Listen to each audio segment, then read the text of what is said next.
is not different in concept from my first mandala, which was evolving identity. And again, I was trying to show how my identity, being a Chinese in America, evolved from being Chinese to absorbing all the influences that are around me. You know, I grew up in New York City, so there were a lot of different influences, and I wanted to really get that point across. And the best way to get it across is by actually evolving the art piece. So it's not a static thing on the wall, but it's something that you see change. And so I took that same idea to this present mandala, except that instead of me, I'm evolving a whole city. And it's a city that I've spent 45 years in. So I started from, the first mandala started from that period that I arrived in the mid-70s. And it had peace signs and, you know, things that were reminiscent of the period.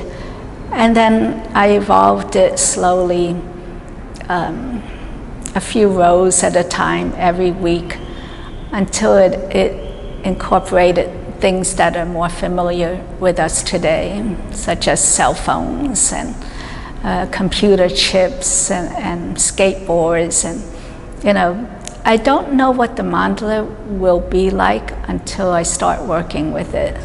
And to my surprise, there's a lot of transportation imagery in this new mandala. Probably speaking to a speeded up city where bicycles have to coexist with lowriders and skateboards. But the middle of the mandala usually takes some time to think about because it expresses the very heart of what you're trying to say. So in the old San Francisco Mandala, I have a record changer to show our adaptability. It was kind of a, you know, a love poem to the city where I said, well, we have this, you know, we're holding on to our memories of the city, but we can adapt, we can change.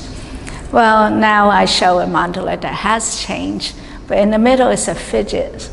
And I chose the fidget, it's a cyclone fidget, so we're still moving, you know, a lot of motion.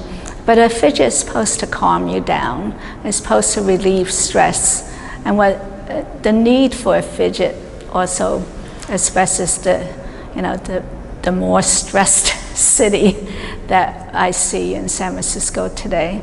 But that's the beauty of the mandala. Things can change and grow. And I started probably early on, I think my second mandala, I started incorporating the community artwork into the mandala itself. I had people make things for the outer row of the mandala. And these are anywhere from preschoolers to seniors and everybody in between. Some gigantic mandalas, and my biggest was 12 feet. But some big mandalas incorporated lots of people, smaller ones, maybe a few, a couple of schools or whatever. This one incorporated a school and a senior center. But the idea is that everybody owns this piece. People give me things for it, you know. I can't be around the whole city, so people give me photos or I take them with their permission from Facebook to show that it's our art piece. And it kind of blurs the line between artist and viewer that is not only dynamically changing, but you have a hand in it.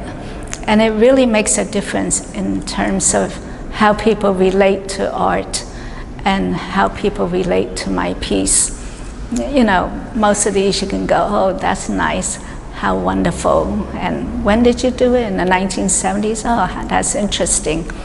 But with this mandala, you say, that's my piece, is right there, and I belong in this art piece. And the mandala really teaches you that lesson. Because I read on Facebook a nice quote, a Buddhist friend shared it, where we exist because 17 trillion cells decided to get together for a very short time on Earth. And in a way, the mandala is like that. This particular mandala exists because of all the little things that came together, which you, the community, created to exist for a short time. And if it were ever shown again, it would be a totally different mandala, because it would have totally different pieces, or maybe mix and match. And so it's kind of like a microcosm for life itself. And that's the lesson that the mandala teaches me and continually teaches me and everybody else.